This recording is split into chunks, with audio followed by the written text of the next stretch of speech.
Liberal لوگ کہتے ہیں کہ مولوی لوگ چوری کرنے والوں کو، دوسروں کی جان سے کھیلنے والے کو اتنا برا نہیں سمجھتے جتنا بے حیائی کو سمجھتے ہیں، جبکہ وہ تو کسی جان مال کا نقصان نہیں کر رہے۔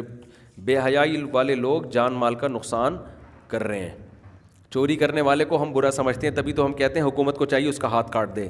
جو بد نظری کر رہا ہے ہم اس کا ہاتھ کاٹنے کا حکومت کو حکم نہیں دیتے، چوری کرنے والے کو ہم کہتے ہیں حکومت کو چاہیے ہاتھ کاٹے۔ لیکن حکمران ہمارے اعتراض تو بہت کرتے ہیں، یہ مولوی لوگ چوری کو اتنا برا نہیں سمجھتے، بے حیائی کو سمجھتے ہیں۔ ہم کہہ رہے ہیں ہاتھ کاٹو، لیکن یہاں یہ آ کے ہاتھ نہیں کاٹتے، کیونکہ ان کو پتہ ہے کہ مسئلہ خراب ہو جائے گا، بہت سو کے اپنے ہی ہاتھ کٹ جائیں گے، حقیقت ہے نا، صحیح ہے نا۔ باقی بے حیائی سے کسی کا جانی نقصان نہیں ہے، یہ 100% غلط ہے۔ بے حیائی سے عورت کا استحصال ہے، عورت تباہ ہو جاتی ہے، کیونکہ جو لوگ بے حیائی پہ آتے ہیں وہ شادی بیاہ اس معاشرے میں دیر سے ہوتی ہے، تو لڑکی کو جو بیوی والے حقوق ہیں وہ نہیں مل رہے ہوتے۔